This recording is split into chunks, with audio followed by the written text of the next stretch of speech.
महत वाङ्मय में कहा गया है, समणोहम संजय विरय परिहय पच्चखाय पावकम में। हमारे जीवन में कर्तव्य और अकर्तव्य का बोध होना बहुत महत्वपूर्ण होता है। जो आदमी अपने कर्तव्य को नहीं जानता और अकर्तव्य को भी नहीं समझता, वह व्यक्ति अपना जाने अनजाने बड़ा अहित कर सकता है। परम पूज्य आचार्य तुलसी का एक अत्यंत लघुकाय ग्रंथ है, कर्तव्य सत्त्रिंशिका। उसका पहला श्लोक है,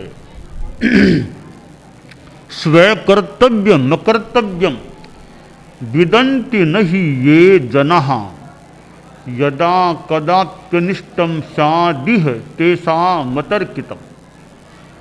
यही बात है कि अकर्तव्य और कर्तव्य को नहीं जानने वाले लोग हैं, उनका जब कभी भी ऐसा अनिष्ट हो सकता है जिसके बारे में उन्होंने कभी सोचा भी नहीं हो।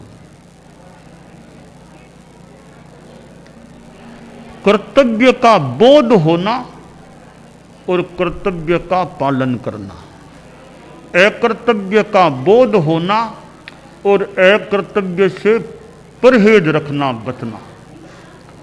बोध होना एक बात है, फिर आचरण होना दूसरी बात है। ज्ञान और आचार दोनों के होने से परिपूर्णता आती है। संस्कृत में एक श्लोक है, जानन्ति के चिन्न तु कर्तुमीशाः कर्तुम क्षमा न च ते विदन्ति जानन्ति तत्त्वं प्रभवन्ति कर्तुम ते केऽपि लोके विरला भवन्ति। कुछ लोग बात को जानते तो हैं, या यूं समझे कर्तव्य को जानते तो हैं, पर कर्तव्य का पालन नहीं करते हैं। कुछ लोग हैं जिनमें कर्तव्य पालन की वैसे निष्ठा है, पर उन्हें कर्तव्य का ज्ञान ही नहीं है। तो ज्ञान नहीं, आचरण की भावना तो भी कमी, और ज्ञान है और आचरण नहीं तो भी कमी। तो जानते भी हैं और पालन भी करते हैं, वे दुनिया में कुछ लोग होते हैं जो परिपूर्णतया जानते भी हैं, परिपूर्णतया कर्तव्य का पालन भी करते हैं। तो कर्तव्य का बोध होना भी आवश्यक है। फिर बोध के अनुसार आदमी पालन करे कर्तव्य का, तो परिपूर्णता आ जाती है। एक साधु है, अब साधु को अपने कर्तव्य का बोध भी हो और कर्तव्य का पालन भी हो, तो परिपूर्णता आती है। परम पूज्य आचार्य तुलसी ने कर्तव्य षट्त्रिंशिका में ही आगे कहा है, साधोः साधुत्व संरक्षा कर्तव्यम प्रथमं मतम तत्र क्षम्या क्षतिर्न स्यात् मनागपि मनस्विनः। कि साधु का पहला कर्तव्य है अपने साधुत्व की सुरक्षा करना। अब साधुत्व के नियमों को जानता ही नहीं है तो क्या पालन करेगा? तो पहले साधुत्व के विधि विधान को जाने, फिर उनका पालन करे, तो कर्तव्य का पालन ठीक तरह हो सकता है। कर्तव्य पालन की आधारशिला है कर्तव्य का बोध। फिर कर्तव्य का पालन हो सकता है। तो साधु अपने प्रथम कर्तव्य के प्रति जागरूक रहे कि मैं अपनी साधुता की सुरक्षा करूं। साधु के 5 महाव्रत हैं, 5 समितियां हैं, 3 गुप्तियां हैं, तो यह साधुत्व है। अहिंसा उसका पहला महाव्रत है। साधु अहिंसा के प्रति जागरूक रहे। साधु को यह खिड़की बंद करनी है, क्योंकि अहिंसा महाव्रती है, तो पहले देख ले खिड़की के इधर किनारे पर बीच में कोई छिपकली आदि जीव तो नहीं है ना। ऐसे ही सीधा बंद कर दिया या कोई जीव जंतु है वो बीच में पिंचित जाएगा तो मर जाएगा। तो साधु का कर्तव्य है, महाव्रती साधु है कि किवाड़ भी बंद करना है तो पहले देख ले या पूंज ले, या दोनों ही कर ले, देखना और पूंजना, तो वह जीव हिंसा से बच सकता है। अब साधु को मार्ग में चलना है तो इरिया समिति का पालन हो। अब नीचे देखने का ध्यान ही इतना नहीं है, बस फटाफट दौड़ता हुआ सा चलता है। साधु के लिए दौड़ना शोभास्पद नहीं होता है। अच्छी गति चरे मंद मनुविज्ञो, आगम कहता है कैसे चले, मंदम, थोड़ा धीरे, वो दौड़ता हुआ नहीं चले। यह सामान्य रीत है, दौड़ता हुआ नहीं चलना चाहिए। तो ऐसे अनेक नियम हैं जो साधु के, उन नियमों के प्रति निष्ठा भी रहे, नियमों का ज्ञान भी रहे और नियमों का पालन भी हो। पालन कब होता है, उसके लिए 2 शर्तें होती हैं। एक तो नियमों का ज्ञान हो, फिर नियमों के प्रति निष्ठा हो, तो पालन होगा। ज्ञान तो है कि ठीक है पढ़ लिया, जान तो लिया, पर निष्ठा नहीं है नियमों के प्रति, क्या खास बात नहीं, तो पालन होना मुश्किल है। तो ज्ञान भी हो, निष्ठा भी हो, तो नियमों का पालन होना आसान सुगम हो सकता है। माता पिता का संतान के प्रति कर्तव्य क्या है?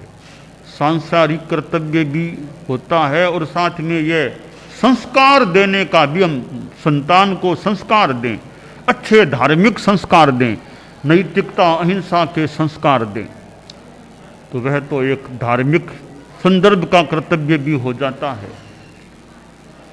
तो संतान को सुसंस्कारी बना देना एक माता पिता का मानो कर्तव्य हो जाता है।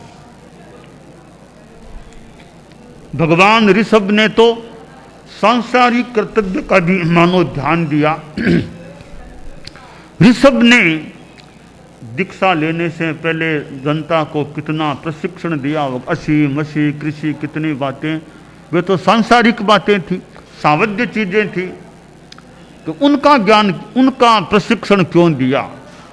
तो वहां संस्कृत में एक समाधान दिया गया है, श्लोक में क्यों दिया कि एतच्च सर्वं सावद्य मपि लोकानुकंपया स्वामी प्रवर्तयामास जानन कर्तव्यमात्मनः। कि भगवान ऋषभ ने मुनि बनने से पहले जो ये सांसारिक प्रशिक्षण दिया, ज्ञान दिया लोगों को, कब वो सावध्य काम तो थे, पर क्यों दिया? ये सारा सावध्य है, इसको जानते हुए समझते हुए लोकानुकंपा भी, दुनिया का फिर काम कैसे चलेगा। अभी मैं साधु तो हूं नहीं, मैं तो गृहस्थ हूं, अभी तो मैं वो काम भी करूं। तो ये सारी प्रवृत्तियां की जानन कर्तव्य मात्मने, अभी मेरा कर्तव्य है जनता को प्रशिक्षण देना, यह सांसारिक कामों का भी, इसलिए उन्होंने वो काम भी किया। तो ऋषभ जैसे ज्ञानी आज व्यक्तित्व ने भी सांसारिक कामों का भी शिक्षण जनता को दे दिया। कर्तव्य एक ऐसी चीज है कि कर्तव्य क्या है, बड़ा काम का दायित्व एक, छोटा एक, वो एक तरह से गौण बात है। जिसका जो कर्तव्य है उसके प्रति जागरूकता होना अपने आप में एक दायित्व का पालन करने की बात हो जाती है। तो मैंने साधु के कर्तव्य की बात बताई कि पहला कर्तव्य तो है साधुत्व का पालन करना। अब आगे कर्तव्यों को देखें तो भाई बहिर्विहार में गए हैं तो वहाँ तो व्याख्यान देना वो भी कर्तव्य काम ही, लोगों को सुनाना, व्याख्यान देना। वो नहीं करता है तो भी फिर बाहर क्यों गए? फिर तो गुरुकुलवास में बैठे ही थे, बाहर गए क्यों कि व्याख्यान नहीं। वो 3 साधु थे तो आचार्य जी ने उनको बाहर भेजा कि जाओ काम करो, क्षेत्रों में संभालो, काम करो, चतुर्मास वहाँ करो, फिर वापिस चतुर्मास के बाद फिर यहाँ आ जाना, गुरुकुलवास में आ जाना। कि ठीक है। अब गए, 3 संत थे, चतुर्मास लगा, उसी दिन से 4 महीने का मौन कर लिया। तीनों संतों ने 4 मास का मौन कर लिया, कुछ नहीं बोलना। चतुर्मास पूरा हो गया और फिर वो गुरुकुलवास में आए तो वो परीक्षा होती है, पूछताछ चतुर्मास की। तो पूछा हुई उनसे, तो आचार्य जी ने पूछा क्या काम किया, लोगों को सिखाया, व्याख्यान क्या दिया, क्या बांचा होगा, रात को क्या बांचा, सुबह क्या बांचा। तो वो मुनि जी छोटे वाले बोले, गुरुदेव हमने तो 4 मास का मौन कर लिया था, तीनों ने मौन कर लिया था वहाँ जा करके। गुरु जी ने कहा मैंने तुमको मौन करने के लिए वहाँ भेजा था क्या? मौन तो यहीं कर लेते मेरे पास में, वहाँ क्यों गई फिर तुम? मैंने सोचा भी जाओगे, व्याख्यान दोगे, लोगों को तत्व ज्ञान समझाओगे, वो तो ठीक है, ऐसे क्या? हमने तो सबने मौन कर दिया। कह मौन करने का वो समय नहीं था, काम करते व्याख्यान। हाँ, दिन में 2-4 घंटा भले मौन कर लो, करना हो तो, 4 महीनों का ही मौन कर लिया, क्यों? तो वो कर्तव्य का पालन नहीं हुआ।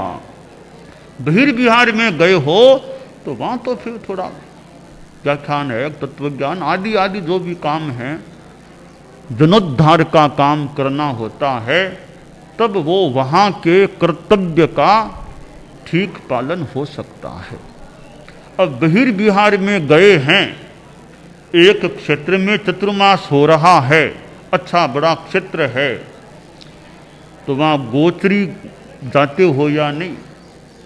तो दूर के घरों में कौन जाए, आसपास ही कर लेंगे। अरे आसपास कर लो, शाम को आसपास कर लो भले, सुबह तो दूर जाओ थोड़ा, सुबह एक, दोपहर में दूसरे पैर में थोड़ा 1 किलोमीटर 1.5 भी जाओ, उनको भी लाभ मिलेगा। उनको भी कभी तो गोचरी होनी चाहिए ना।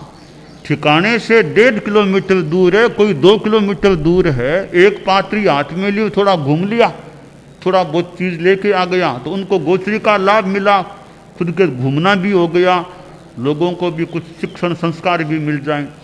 तो दूर दूर के घरों को भी जितनी अनुकूलता हो संभालना चाहिए। कि भी शहर में गए कि सारे घरों में 3 संत हैं, 2 संत हैं, तो घरों को बांट लिया, तुम इधर जाओ मैं इधर जाऊं, घरों को संभाल के आ जाते हैं, तो लाभ मिल सकता है। तो ऐसे अनेक कर्तव्य साधु के भी हो सकते हैं। तो कर्तव्यों के प्रति जागरूकता होती है तो सफलता की श्री की प्राप्ति हो सकती है। और बहिर्विहार में गए और वहाँ श्रम नहीं हो रहा है, कोई बालकों को पढ़ाना समझाना वो कुछ नहीं है, क्लास नहीं है, कि व्याख्यान में थोड़ी राग रागणियाँ भी ज्ञात हो, जैसे रामायण का मान लो व्याख्यान, और भी कई व्याख्यान है, साधु अच्छा व्याख्यान दे तो खुद का स्वाध्याय भी हो जाए, लोगों को लाभ भी मिल जाए। इतने व्याख्यान आख्यान हमारे धर्म संघ में हैं, गुरुदेव तुलसी के कितने आख्यान हैं, आचार्य महाप्रज्ञ जी के भी, और भी हमारे कितने चारित्रात्माओं की वजह से कोई पुराने व्याख्यान भी हैं। भिक्षु स्वामी के भी आख्यान और हैं। तो हमारे पूर्वाचार्यों के भी कई आख्यान जीवन वृत्त हैं। ऐसे कोई चीज लेकर के खुद का भी ज्ञान बढ़े कि व्याख्यान देने से पहले तैयारी होगी तो खुद का भी ज्ञान बढ़ेगा, औरों को भी लाभ मिल सकेगा। और व्याख्यान देने से, बोलने से भी फिर खुद का भी विकास हो सकता है। तो बहिर्विहार में जाए तो व्याख्यान देना भी एक कर्तव्य हो जाता है। वो जैसी व्यवस्था, सुबह एक शाम दो भी विधि विधान व्यवस्था हो, उसके हिसाब से व्याख्यान देना भी साधु का, जिनका जिम्मा हो, उनका यह कर्तव्य हो जाता है। इसी तरह गोचरी केवल आहार की पूर्ति ही नहीं करना, घरों को भी कैसे लाभ मिले। गोचरी के दो उद्देश्य, स्वयं की आहार की प्राप्ति हो जाए, गोचरी के माध्यम से घरों को लाभ भी मिल जाए, गृहस्थों को लाभ भी मिल जाए, उनकी थोड़ी संभाल भी हो जाए। दूर दराज थोड़ी सुबह सुबह जाएंगे, साथ में थोड़ी सी बात भी कर ली, बच्चों से भी कभी आते हो कि नहीं आते हो, थोड़े संस्कार भी मिल गए, प्रेरणा मिल गई, तो हमारी गोचरी का काम भी हो गया। लोगों को प्रेरणा भी मिल गई, लोगों को घर में जाने से और उनमें उत्साह भी बढ़ सकता है। तो गोचरी जाने से अनेक लाभ मिल सकते हैं। तो गोचरी में शरीर की अनुकूलता है तो आलस्य नहीं करना चाहिए। केवल निकट के घरों में ज़्यादा आहार पानी लिया जाए, वो आवश्यकता अनुसार लेना पड़ सकता है। मान लो छांटे आ रही है, छांटे थोड़ी सी रुकती है, तब तो निकट में जाके मान लो गोचरी। बाकी अच्छा मौसम है तो दूर दराज को भी लाभ मिले, ऐसी घरों की व्यवस्था। इस दिन इधर की गोचरी, उस दिन उधर की गोचरी, ऐसे साधु श्रम करे, अच्छी गोचरी करे। यह भी एक साधु का, मानो जिनका जिम्मा है, उनके लिए कर्तव्य हो जाता है। लोग आते हैं, उनको जिकारा दिया जाता है, यानी खासकर न्यारा में, कि लोग तो आए, संत तो बस अपने पढ़ने में ही बैठे थे, ध्यान ही नहीं कौन आया और कौन गया। तो भी न्यारा में हो तब तो या तो पढ़ने का अलग समय फिक्स है, वो अलग कर लो। बाकी तो जनता में भी मान लो 12 से 2 व्यक्तिगत टाइम मान लो, बाकी तो लोग आते हैं तो लोगों की ओर ध्यान ही नहीं है, न कोई जिकारा है न कोई बात है। तो भी थोड़ा साधु जिकारा भी दे, थोड़ी मौके पर बात भी कर ले भी कौन लोग आए हैं। तो यह जन संपर्क है, पब्लिक रिलेशन जो जन संपर्क का है, वो भी खासकर न्यारा में तो विशेषतया एक साधु का कर्तव्य हो जाता। तो व्याख्यान देना साधु का सबसे पहला कर्तव्य तो है साधुपन ठीक पालना, वो तो पहला कर्तव्य है। इसके बाद में उत्तरवर्ती कर्तव्यों में, खासकर बहिर्विहार में, व्याख्यान देना भी यथा विधि यथा व्यवस्था साधु का कर्तव्य है। गोचरी की सुव्यवस्था रखना भी एक कर्तव्य हो जाता है, और यथोचित जन संपर्क करना भी एक साधु का कर्तव्य हो जाता है बहिर्विहार में मुख्यतया। यूँ जो कर्तव्य है, व्याख्यान देना है तो पहले तैयारी करना भी यथा औचित्य कर्तव्य है।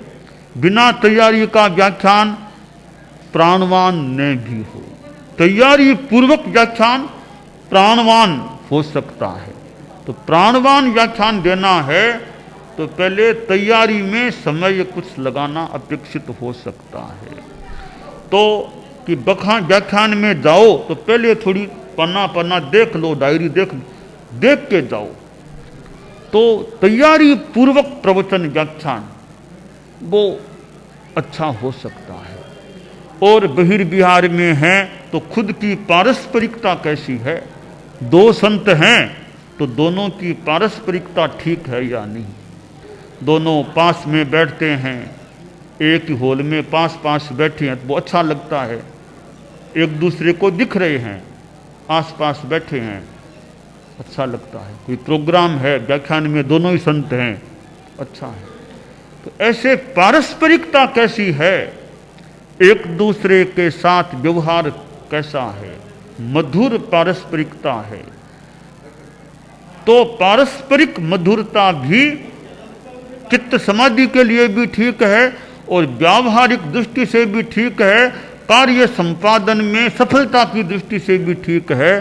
तो दो संत हैं न्यारा में, तो दोनों की पारस्परिकता वो अच्छी रहनी चाहिए। लोगों में लगे महाराज बहुत अच्छा, आपस में बहुत ठीक है, तो प्रभाव भी अच्छा पड़े। है कोई बात है तो मिल बैल के समाधान कर ले, और कोई खास बात है तो गुरुकुलवास में आए तब बातचीत करके अपना जो भी बताना वो बता दें। पर न्यारा में है तो वहाँ तो व्यवहार कुशलता, परस्पर का व्यवहार, लोगों के साथ भी व्यवहार कैसा है वो भी व्यवहार अच्छा होना चाहिए। एक तो आदमी झिड़क के बोले, गुस्से में एक शांति से बोले, अच्छी तरह प्रसन्नता से बोले, तो हमारा व्यवहार कैसा है, यह व्यवहार कुशलता ये अच्छी होती है। तो बहिर विहार में एक सफलता का आयाम है परस्पर संतों का व्यवहार, संतों का गृहस्थों के साथ व्यवहार वो कैसा है, तो व्यवहार कुशलता। तो यूं साधुत्व का पालन तो है ही है पहली बात, फिर व्याख्यान देना, गोचरी की सुव्यवस्था, जन संपर्क, व्यवहार कुशलता, कार्य कुशलता, ये सब चीज़ें हैं।